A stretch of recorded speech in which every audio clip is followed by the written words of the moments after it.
মহান স্বাধীনতার ঘোষক শহীদ রাষ্ট্রপতি জিয়াউর রহমানের ৯০তম জন্মবার্ষিকী আজ, উদযাপনে নানা কর্মসূচি। জুলাই যোদ্ধারা ও মুক্তিযোদ্ধা, মুক্তিযুদ্ধ মন্ত্রণালয়ে আলাদা বিভাগের পরিকল্পনা তারেক রহমানের, বললেন ২৪-এর বিজয় কোনো দল, ব্যক্তি বা গোষ্ঠীর নয়। পক্ষপাতমূলক আচরণের অভিযোগ মির্জা ফখরুলের, ত্রুটিগুলো দ্রুত সংশোধনের তাগিদ, আপিল শুনানিতে কোনো পক্ষপাত হয়নি দাবি সিইসির। আমিরের জন্য তারেক রহমানের সমান প্রটোকল দাবি জামাতের, মনোনয়ন বাছাইয়ে পক্ষপাতিত্বের অভিযোগ, নির্বাচনে যাবে কিনা ভাবছে এনসিপি। দেখছিলেন ক্রাউন সিমেন্ট সংবাদ শিরোনাম, এবার বিস্তারিত। মহান স্বাধীনতার ঘোষক, বাংলাদেশি জাতীয়তাবাদ ও বহুদলীয় গণতন্ত্রের প্রবক্তা শহীদ রাষ্ট্রপতি জিয়াউর রহমানের ৯০তম জন্মবার্ষিকী আজ।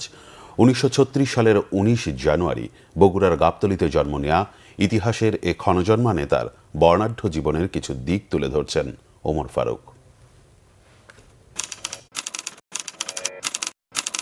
১৯৩৬ সালের ১৯ জানুয়ারি কেবল একটি তারিখ নয়, একটি ইতিহাসের পত্তন, একটি সাহসী অধ্যায়ের স্মরণ। প্রথম বাংলাদেশ আমার, শেষ বাংলাদেশ, জীবন বাংলাদেশ আমার, মরণ বাংলাদেশ। এই দিনেই বগুড়ার গাবতলীর বাগবাড়িতে জন্ম জিয়াউর রহমানের। ডাকনাম কমল। সময় স্রোতে সংকটের অন্ধকারে তার দৃঢ় কণ্ঠেই উচ্চারিত আহ্বান জাতিকে দেয় আলোর দিশা, জাগিয়ে তোলে স্বাধীনতার প্রত্যয় ও আত্মবিশ্বাস। বাংলাদেশের স্বাধীনতা ঘোষণা, মুক্তিযুদ্ধের সেক্টর কমান্ডার এবং জেট ফোর্সের প্রধান হিসেবে জিয়াউর রহমানের খ্যাতির শিখরে ওঠা যেন প্রকৃতির আশীর্বাদ। মহান মুক্তিযুদ্ধে অসামান্য অবদানের জন্য লাভ করেন বীরোত্তম খেতাব। ৭৫-এর ৭ নভেম্বর সিপাহী জনতার বিপ্লব তাকে নিয়ে আসে আরেক প্রেক্ষাপটে। সময় ও প্রয়োজনের অনিবার্যতায় এক পর্যায়ে বাংলাদেশের রাষ্ট্র ক্ষমতার দৃশ্যপটেও তিনি। জনগণই হচ্ছে আমাদের সকল শক্তির উৎস। রাষ্ট্রপতির দায়িত্ব নেন ১৯৭৭ সালে। রাষ্ট্রপতি নির্বাচিত হন ৭৮-এর জুনে।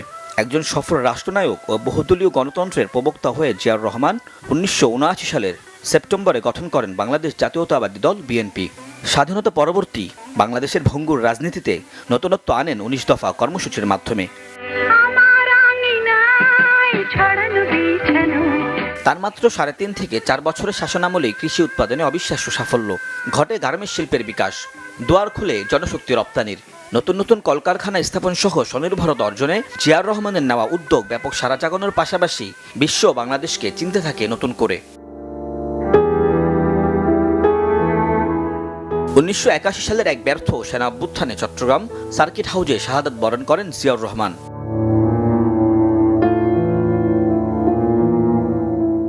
বাংলাদেশের জাতীয়তাবাদের এই প্রাণপুরুষের অকাল প্রয়াণ না হলে দেশ আরও এগিয়ে যেত বলে মনে করেন রাজনৈতিক বিশ্লেষকরা।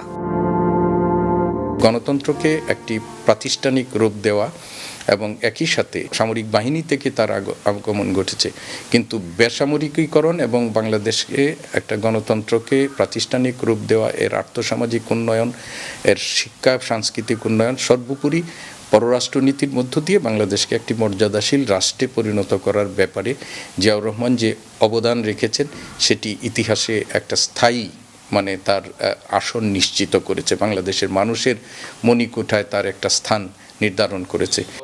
জিয়াউর রহমানের আদর্শ বাস্তবায়ন করা গেলে কেবল তার দলকে নয়, দেশকেও আরও সামনের দিকে এগিয়ে নেওয়ার আশা এই বিশ্লেষকের। এই সময় যদি আমরা শহীদ রাষ্ট্রপতি জিয়াউর রহমান এবং তার যে দলীয় আদর্শ এবং সেইগুলোর যদি অনুসরণ করা যায়, তাহলে আমরা মনে করি যে বাংলাদেশের আজকের দিনেও এই সংকট থেকে উত্তরণের একটা সমূহ সম্ভাবনা আমাদের সামনে আছে। সেই প্রয়াণের এত বছর পরও বিএনপি নেতাকর্মী, সমর্থক সহ অগণিত মানুষের স্মৃতিতে অমলিন বাংলাদেশি জাতীয়তাবাদের প্রাণপুরুষ জিয়াউর রহমান। যতদিন থাকবে বাংলাদেশ, ততদিন এদেশের মানুষের হৃদয়ে থাকবেন স্বনির্ভর বাংলাদেশের এই স্বপ্নদ্রষ্টা। ওমর ফারুক, বাংলা ভিশন, ঢাকা। জুলাই যোদ্ধাদেরকে মুক্তিযোদ্ধা হিসেবে উল্লেখ করে শহীদ পরিবার ও জুলাই আহতদের দেখভালের জন্য ক্ষমতায় গেলে মুক্তিযুদ্ধ বিষয়ক মন্ত্রণালয়ে আলাদা বিভাগ করার প্রতিশ্রুতি দিয়েছেন বিএনপি চেয়ারম্যান তারেক রহমান। এ সময় তার কাছে গত ১.৫ বছরের স্বপ্নভঙ্গের ইতিহাস তুলে ধরেন শহীদ পরিবার ও আহত যোদ্ধারা। নাবিল জাহাঙ্গীরের রিপোর্ট, ক্যামেরায় মোহাম্মদ সেলিম। আমার ছেলের খুনি আমার সামনে সে বাসায় তার সংসার নিয়ে বসবাস করছে, আমি নিজের চোখে দেখতে পাচ্ছি, কিন্তু আমার ছেলের খুনিকে এখন পর্যন্ত ধরা হচ্ছে না। যাদের রক্তে লাল হয়েছিল জুলাইয়ের রাজপথ, অবসান ঘটে ১.৫ দশকের ফেসিবাদী শাসনের। এই আকুতি সেই সব বীর শহীদের একজন আহনাফের মা সাফাত সিদ্দিকীর। আমরা সাধারণ খেটে খাওয়া মানুষ, দিন আনি দিন খাই। আমরা চাই আপনারা সকল শহীদকে এক নজরে দেখেন। সুবিচারের এমন আকুতি এই শহীদ জননীরই নয়, গণ অভ্যুত্থানের ১.৫ বছরে অবহেলা আর বঞ্চনার শিকার শহীদ গোলাম নাফিজ, আবু সাঈদ, শাহরিয়ার, মীর মুগ্ধ, ইমাম হাসান তায়েম সহ শত শত শহীদ পরিবার এবং আহত যোদ্ধাদেরও। আমার ছেলে মারা যাওয়ার 7 মাস 13 দিনের মাথায় আমার হাজবেন্ড ব্রেন স্ট্রোক করে মারা যায়। আমার এখন এই ছোট ছেলেটা ছাড়া আর কেউ নাই। যারা আমাদের মাথা বিক্রি করে গিয়ে ক্ষমতার মসনদে বসেছে, তারা শহীদ এবং আহত পরিবারদের কোনো খোঁজ খবর নেয় না। আমার ভাই প্রথম শহীদ, যে তাকে প্রকাশ্যে গুলি করা হয়েছে, বিভিন্ন মিডিয়াতে সরাসরি লাইভ টেলিকাস্ট করা হয়েছে। তার হত্যার সাথে সরাসরি জড়িত ছিল 2 পুলিশ গুলি করছিল, তাদের বিচারটা 1.5 বছর অতিবাহিত হয়ে গেছে, আমরা পাই নাই। রবিবার রাজধানীর কৃষিবিদ ইনস্টিটিউশনে বিএনপি আয়োজিত গণঅভ্যুত্থান ২০২৪-এ শহীদ পরিবার ও গুরুতর আহতদের সাথে মতবিনিময় সভায় তারেক রহমানকে কাছে পেয়ে নানা দাবি দাওয়া তুলে ধরেন তারা। আমরা এখনো পর্যন্ত দাঁড়ে দাঁড়ে ঘুরছি। আমি দোয়া করি, বিশ্বাস করি যে যদি বিএনপি সরকার ক্ষমতা আসে তাহলে যেন আমাদের বিচারটা পাই। পরিবারের মধ্যে যারা বিশেষ করে লেখাপড়া বন্ধ হয়ে যেতেছে, আর্থিক অনটনে আছে, আমি আগামী দিনে সরকারকে আহ্বান জানাবো তাদের জন্য ব্যবস্থা গ্রহণ করে। শোকগাথা পেরিয়ে গণতান্ত্রিক বাংলাদেশে বীর শহীদদের আকাঙ্ক্ষা বাস্তবায়নের প্রতিশ্রুতি তারেক রহমানের। জানালেন, বিএনপি সরকার গঠন করলে জুলাইয়ের মুক্তিযোদ্ধাদের দেখভালের দায়িত্ব দেয়া হবে মুক্তিযুদ্ধ বিষয়ক মন্ত্রণালয়কে। জুলাই অভ্যুত্থানে যেভাবে মানুষকে হত্যা করা হয়েছে, ১৫০০-এর মতন মানুষকে যে হত্যা করা হয়েছে, এটিকে এক বাক্যে স্রেফ আমরা একটি গণহত্যা বলতে পারি। যাকে আমরা হারিয়ে ফেলেছি তাকে তো আমরা ফিরিয়ে আনতে পারবো না, কিন্তু যারা পেছনে রয়ে গিয়েছেন সেই পরিবারের সদস্যদের বিভিন্ন সুবিধা অসুবিধাগুলো যাতে দেখভাল করতে পারি এই মুক্তিযোদ্ধা মন্ত্রণালয়, কারণ তারাও একজন মুক্তিযোদ্ধা, তারাও আপনারা মুক্তিযোদ্ধা হিসাবে আপনারা গণ্য। রাষ্ট্রীয় উদ্যোগে তাদের সর্বোচ্চ চিকিৎসা নিশ্চিত করা, যে উদ্দেশ্য নিয়ে এই সাহসী মানুষগুলো রাজপথে নেমে এসেছিলেন, রাষ্ট্র এবং সমাজ সেই উদ্দেশ্য বাস্তবায়ন করা। ২৪-এর আন্দোলন কোনো দল বা গোষ্ঠীর নয় জানিয়ে যারা এর দলীয়করণ করতে চায় তাদের বিরুদ্ধে সজাগ থাকার আহ্বান জানান বিএনপি চেয়ারম্যান। ২০২৪ সালের আন্দোলন কোনো ব্যক্তি, দল বা গোষ্ঠীর নয়। যারা স্বাধীনতা রক্ষার আন্দোলনকে দলীয় স্বার্থ রক্ষার আন্দোলনে পরিণত করতে চায় তাদের সম্পর্কে স্বাধীনতা প্রিয়, গণতান্ত্রিকামী প্রিয় মানুষকে অবশ্যই সজাগ থাকা জরুরি। ২৪-এর অর্জন সুসংহত করতে আগামী নির্বাচন অত্যন্ত গুরুত্বপূর্ণ বলেও মন্তব্য করেন তিনি। ফ্যাসিবাদের রক্তচক্ষু উপেক্ষা করে গণ অভ্যুত্থানে যারা শহীদ হয়েছেন, যারা হতাহত হয়েছেন, তাদের উদ্দেশ্য ছিল একটি স্বনির্ভর, একটি নিরাপদ, একটি গণতান্ত্রিক বাংলাদেশ গড়ে তোলা। একটি নিরাপদ গণতান্ত্রিক বাংলাদেশ প্রতিষ্ঠার জন্য আগামী জাতীয় নির্বাচন অত্যন্ত অত্যন্ত এবং অত্যন্ত গুরুত্বপূর্ণ। জুলাই শহীদের পরিবারের কষ্ট বেদনার সাথে একাত্ম থাকার ওয়াদাও করেন তারেক রহমান। নাবিল জাহাঙ্গীর, বাংলা ভিশন, ঢাকা। এদিকে বিএনপি চেয়ারম্যান তারেক রহমানের সাথে সাক্ষাৎ করেছেন ঢাকায় নিযুক্ত ব্রাজিল রাষ্ট্রদূত পাওলো ফার্নান্দো দিয়াস ফেরেস ও সুইজারল্যান্ডের রাষ্ট্রদূত রেতো রেঙ্গালি। রবিবার গুলশানে বিএনপি চেয়ারম্যানের কার্যালয়ে তারেক রহমানের সাথে বিকেল 5টায় প্রথমে সাক্ষাৎ করেন পাওলো ফার্নান্দো দিয়াস ফেরেস। বৈঠকে আগামী দিনে বাংলাদেশ ব্রাজিল সম্পর্ক আরও জোরদার এবং দুদেশের পারস্পরিক স্বার্থ সংশ্লিষ্ট নানা বিষয় নিয়ে আলোচনা হয়। পরে সন্ধ্যা 6:15 বিএনপি চেয়ারম্যানের সাথে বৈঠক করেন সুইস রাষ্ট্রদূত রেতো রেঙ্গালি। দুদেশের পারস্পরিক স্বার্থ সংশ্লিষ্ট নানা বিষয় নিয়ে আলোচনার পাশাপাশি আগামী নির্বাচন নিয়ে আলোচনা হয় বৈঠকে। বিএনপির যুগ্ম মহাসচিব হুমায়ুন কবির এ সময় বিএনপি চেয়ারম্যানের সাথে ছিলেন। দেশের জন্য কিছু করার আন্তরিকতা সবার মধ্যে থাকা উচিত বলে মন্তব্য করেছেন বিএনপি চেয়ারম্যান তারেক রহমানের মেয়ে ব্যারিস্টার জাইমা রহমান। তিনি বলেন, প্রত্যেকের আদর্শ, অভিজ্ঞতা ও দৃষ্টিভঙ্গি আলাদা, এরপরও একসঙ্গে বসে আলোচনা চলছে, কারণ সবাই দেশের জন্য, দেশের মানুষের জন্য ভাবছেন। এটাই গণতন্ত্রের আসল সৌন্দর্য বলে মনে করেন তিনি। জানান, ভিন্ন এক অনুভূতি ও আবেগ নিয়ে কথা বলছেন তিনি। মুহিবুল্লাহ মুহিবের রিপোর্টে বিস্তারিত। রাজধানীর খামারবাড়িতে কৃষিবিদ ইনস্টিটিউটে জাতি গঠনে নারী, নীতি, সম্ভাবনা এবং বাংলাদেশের ভবিষ্যৎ শীর্ষক এই আলোচনার আয়োজন করে ঢাকা ফোরাম, যেখানে প্রধান আকর্ষণ ছিলেন বিএনপি চেয়ারম্যান তারেক রহমানের মেয়ে ব্যারিস্টার জাইমা রহমান। প্রথমবারের মতো জনপরিসরে আলোচনায় যোগ দেয় স্বাভাবিক আগ্রহের কেন্দ্রেও ছিলেন তিনি। তার বক্তব্যেই ফুটে ওঠে প্রথমবারের মতো পলিসি লেভেলে বক্তব্য রাখার অন্যরকম বহিঃপ্রকাশ। বাংলাদেশের পলিসি লেভেলটায় আমার প্রথম বক্তব্য এটা। আমি এমন কেউ নয় যার কাছে সব প্রশ্নের উত্তর আছে বা সব সমস্যার সমাধান জানা আছে। তবু আমি বিশ্বাস করি, নিজের ছোট্ট জায়গা থেকেও সমাজের জন্য, দেশের জন্য কিছু করার আন্তরিকতা আমাদের সবার মধ্যে থাকা উচিত। আজ আমি এসেছি শুধু শুনতে, শিখতে এবং একসাথে কাজ করার মনোভাব নিয়ে এগিয়ে যেতে। কথা বলতে গিয়ে দাদি বেগম খালেদা জিয়ার লন্ডনে চিকিৎসাধীন অবস্থায় হাসপাতালে ঘটে যাওয়া ছোট্ট ঘটনা উঠে আসে জাইমা রহমানের বক্তব্যে। দাদু যখন আমাদের সাথে লন্ডনে ছিলেন গত বছর প্রথমের দিকে, উনি যখন এসেছিলেন তখন হাসপাতালে ছিলেন কিছু চিকিৎসার জন্য। ওখানে বিভিন্ন দেশ থেকে নার্স ছিল, ডাক্তার ছিলেন এবং একটি নার্স ছিলেন নাইজেরিয়া ওয়েস্ট আফ্রিকাতে। আম্মা আব্বা একদিন দাদুকে সকাল সকাল দেখতে গেছিল। তো নার্স তারপরে বললেছে যে, ও আমি তো আপনার মাকে চিনেছি। আম্মু আব্বু বললো, কিভাবে? আপনার মাই প্রথম ইলেক্টেড প্রাইম মিনিস্টার বাংলাদেশের না? আম্মু আব্বু তো অবাক, হ্যাঁ আপনি কিভাবে জানেন? তো নার্স তারপরে বললো যে, আপনাদের যে উনি যে এত কিছু করেছেন এই মেয়েদের শিক্ষার জন্য, specially primary education, food for education, cash for education, এগুলো আমাদের সরকার ওই 35-30 বছর আগে দেখে ইমপ্লিমেন্ট করেছিল। আর ওই কারণে লক্ষ লক্ষ মেয়েরা গ্রাম অঞ্চলে, ওদের দেশে গ্রাম অঞ্চলে বিভিন্ন জায়গা সদরে এখনও শিক্ষা পাচ্ছে, অন্তত প্রাইমারি এডুকেশন লেভেলে। সো ভাবলাম একটু। প্যানেল আলোচনায় দেশের বিশিষ্ট নারী উদ্যোক্তা ও অর্থনীতিবিদরা তুলে ধরেন নারী ক্ষমতায়নে বাধার প্রসঙ্গ আর নতুন বাংলাদেশ বিনির্মাণে নারীদের সম্পৃক্ত করার পাশাপাশি তাদের নিয়ে নানা পরিকল্পনার কথা তুলে ধরেন বিএনপির স্থায়ী কমিটির সদস্য আমির খসরু মাহমুদ চৌধুরী। মহিলাদের জন্য যে পলিসিগুলো করেছে, আমি বলেছি, apart from removing the glass ceiling, এটা আমাদের করতে হবে। এটা আমাদের মানসিক ব্লক যেটা আছে, we have to do that.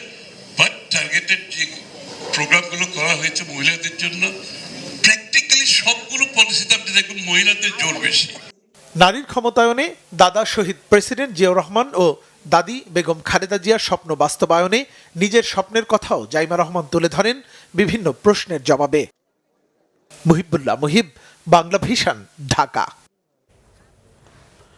নির্বাচন কমিশন পক্ষপাতমূলক আচরণ করছে বলে অভিযোগ করেছেন বিএনপি মহাসচিব মির্জা ফখরুল ইসলাম আলমগীর।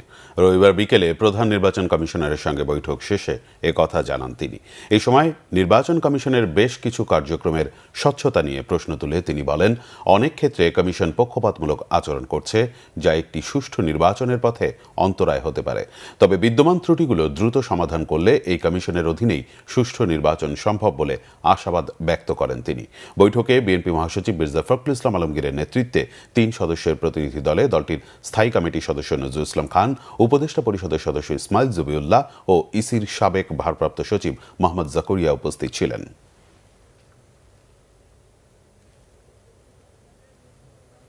আমরা মনে করি যে নির্বাচন কমিশন অনেকগুলো ক্ষেত্রেই তারা তাদের কার্যকলাপের মধ্য দিয়ে প্রশ্নবিদ্ধ আচরণ করছে।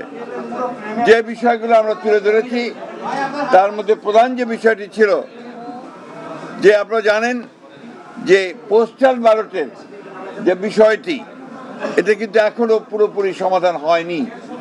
বিশেষ করে বিদেশের যারা নিবন্ধিত ভোটার তাদেরকে ব্যালট পেপার পৌঁছানোর ক্ষেত্রে এবং ব্যালট পেপারটা যেভাবে মুদ্রণ করা হয়েছে সেই ক্ষেত্রে আমাদের অভিযোগ আমরা সেটা তাদের কাছে দিয়ে এসেছি। আমরা মনে করি যে এই ব্যালট পেপারটি সঠিক নয়, এখানে পক্ষপাতিত্ব করা হয়েছে এবং কোনো একটি দলকে বিশেষভাবে সুবিধা দেওয়ার চেষ্টা করা হয়েছে। আমরা নির্বাচন কমিশনকে এটাকে পরিবর্তনের জন্য আহ্বান জানিয়েছি। প্রার্থিতা ফিরে পেতে আপিলের শেষ দিনের শুনানি সম্পন্ন হয়েছে। আপিলে বৈধতা ফিরে পেয়েছেন চট্টগ্রাম 4 আসনে বিএনপি মনোনীত প্রার্থী আসলাম চৌধুরী। তবে চট্টগ্রাম 2 আসনের প্রার্থী সরওয়ার আলমগীরের প্রার্থিতা বাতিল করেছে নির্বাচন কমিশন।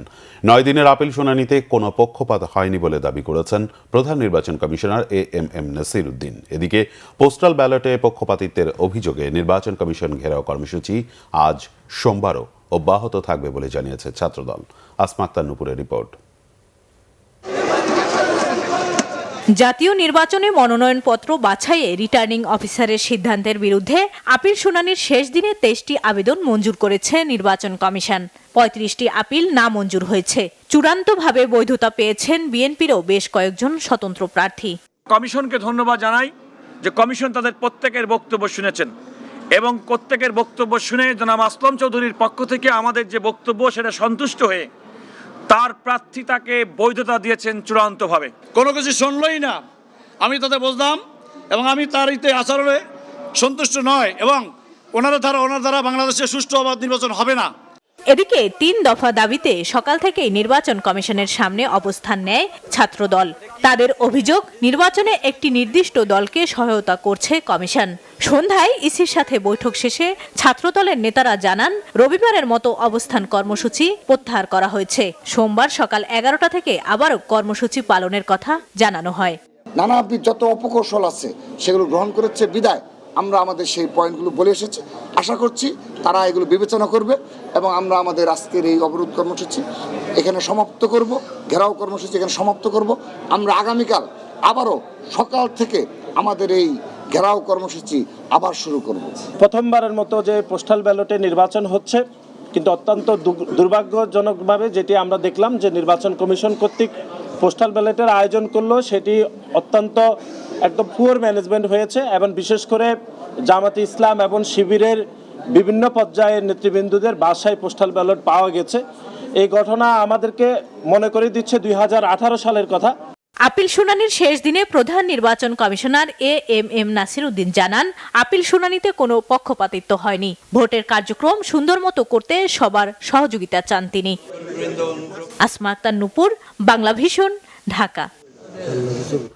একটি দলের প্রধানের মতো জামায়াতের আমিরকেও সমান নিরাপত্তা দিতে হবে। প্রধান উপদেষ্টার সাথে বৈঠকে এমন দাবি তুলেছেন দলটির নেতারা। বলেন, তা না হলে নির্বাচনে লেভেল প্লেইং ফিল্ড নিশ্চিত হবে না। জামায়াতের নায়েবে আমির সৈয়দ আবদুল্লাহ মোহাম্মদ তাহের গতকাল অভিযোগ করেন, প্রার্থী বাছাইয়ে নির্বাচন কমিশনকে চাপ দেয়া হচ্ছে। কোনো চাপে যাতে সিদ্ধান্ত পরিবর্তন করা না হয় সে বিষয়ে সতর্ক থাকার কথা বলেন তিনি। এদিকে 12 ফেব্রুয়ারি নির্বাচন হবেই বলে আশ্বস্ত করেছেন প্রধান উপদেষ্টা। কোনো গোজামিলের নির্বাচন হবে না বলে তিনি সাফ জানিয়ে দেন। রিপোর্ট সৈয়দ আব্দুল মুহিতের। নির্বাচন কমিশনে পাল্টাপাল্টি অভিযোগের মধ্যে রবিবার সন্ধ্যায় প্রধান উপদেষ্টা ডক্টর মোহাম্মদ ইউনূসের সাথে বৈঠক করে জামাত আমিরের নেতৃত্বে 4 সদস্যের প্রতিনিধি দল। প্রায় 1 ঘন্টার বৈঠকে নির্বাচনে প্রচারণা ও আইন শৃঙ্খলা পরিস্থিতি নিয়ে আলোচনা হয়। পরে ব্রিফিংয়ে জামাতের নায়েবে আমির ডাক্তার সৈয়দ আব্দুল্লাহ মোহাম্মদ তাহের দাবি করেন, একটি দলের প্রধানের বাড়তি নিরাপত্তা নির্বাচনে লেভেল প্লেইং ফিল্ড নষ্ট করছে। কাকে অনেক প্রায়োরিটি দেওয়া হচ্ছে, কাকে অনেক প্রটোকল দেওয়া হচ্ছে, কাকে অনেক প্রোটেকশন দেওয়া হচ্ছে। আমাদের এতে কোনো খুব আপত্তি নেই, কিন্তু আমাদের কথা হচ্ছে যেহেতু we are the contesting political part, সুতরাং ওইদিকে যা করবেন এদিকেও তাই করতে হবে, সমতা বজায় রাখতে হবে। তাদের দাবি, প্রার্থী বাছাইয়ে কমিশনকে সব দলের হয়ে কাজ করতে হবে। একটা হচ্ছে ঋণ খেলাপি, আর একটা হচ্ছে দ্বৈত নাগরিকত্ব। কিছু কিছু জায়গায় আমরা ইলেকশন কমিশনের একটু ভিন্নতা দেখতে পাচ্ছি। আর দ্বৈত নাগরিকত্বের ব্যাপারেও প্রাথমিক বাছাই একই ধরনের জায়গায় কাউকে বৈধ করছে, কাউকে অবৈধ করছে, এটা হিয়ারিং চলছে।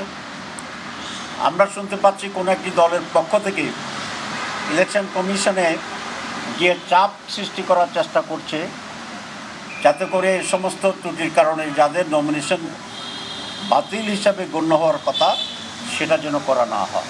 এই নির্বাচন কমিশন কোনো একটি পার্টিকুলার দলের প্রতি পক্ষপাতিত্ব করছে। এই ধরনের আচরণ যদি অব্যাহত থাকে তাহলে সুষ্ঠু নির্বাচনের ব্যাপারে জনগণের ভিতরে সংশয় এবং হতাশা দেখা দিতে পারে। ভোটারদের মধ্যে আতঙ্ক কিংবা ভয় ভীতি হতে পারে, তাই সেনাবাহিনী সহ আইন শৃঙ্খলা বাহিনীর কাউকে ভোট কেন্দ্রে প্রবেশ না দেওয়ার সুপারিশ জামাতের। এ বিষয়ে প্রধান উপদেষ্টা তাদেরকে আশ্বস্ত করেছেন। নানা জায়গা থেকে প্রশ্ন আসছিল যে ভোটের দিন ভোট কেন্দ্রের ভিতরে আর্মিদেরকে ডিপ্লয় করা হবে কিনা। আমরা বলেছি শুধু আর্মি নয়, পুলিশ, র্যাব, আনসার কাউকেই ভোট কেন্দ্রের ভিতরে প্রবেশের অধিকার দেওয়া ঠিক হবে না, কারণ এটা প্রাইভেসিতে এফেক্ট করবে এবং ভোটারদের ভিতরে এক ধরনের ভয় ভীতি তৈরি হতে পারে। এদিকে ইসলামী আন্দোলন জোট ছেড়ে গেলেও দলটির নায়েবে আমির ফয়জুল করিমের সম্মানে সেই আসনে প্রার্থিতা প্রত্যাহার করবে জামাত।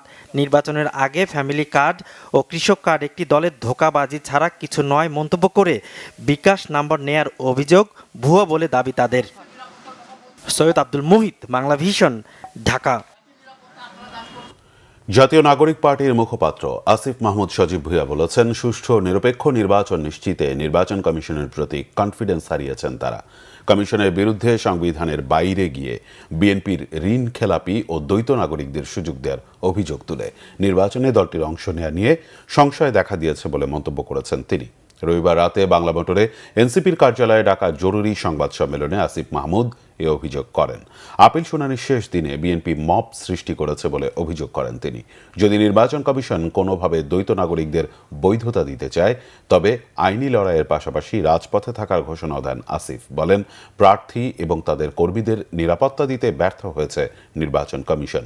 এমতাবস্থায় প্রয়োজনে জোটের সাথে আলোচনা করে নির্বাচনে যাওয়া না যাওয়ার বিষয়ে সিদ্ধান্তের কথাও জানান এনসিপি মুখপাত্র।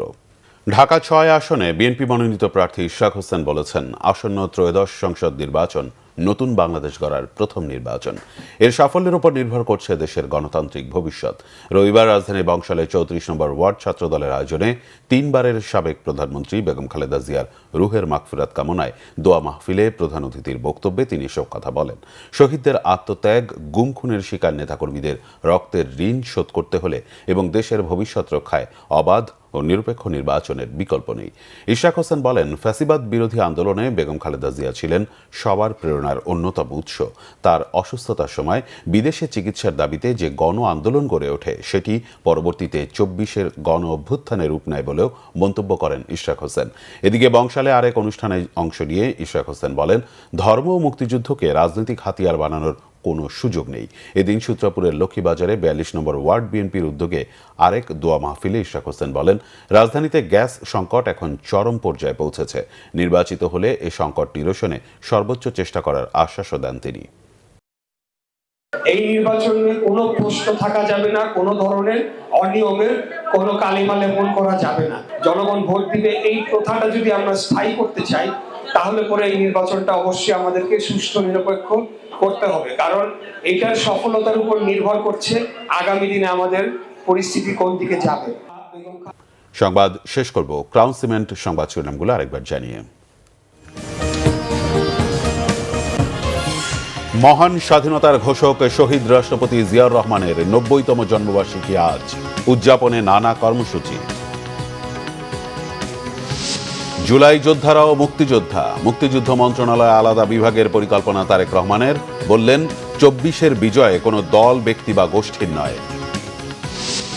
পক্ষপাতমূলক আচরণের অভিযোগ মির্জা ফখরুলের, ত্রুটিগুলো দ্রুত সংশোধনের তাগিদ, আপিল শুনানিতে কোনো পক্ষপাত হয়নি, দাবি সিইসি।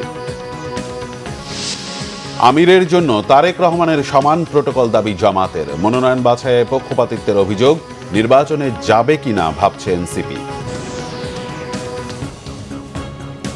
এই ছিল এখনকার মতো। পরের সংবাদ সকাল 10টার আগে 9টায় রয়েছে নিউজ টপ 10 দেখার আমন্ত্রণ রইল। এছাড়া বাংলাভিশন সংবাদ ও সংবাদ সংশ্লিষ্ট অনুষ্ঠান দেখতে ভিজিট করুন www.bvnews24.com ও facebook.com/banglavishnnews এবং সাবস্ক্রাইব করুন youtube.com/banglavishnnews। ধন্যবাদ।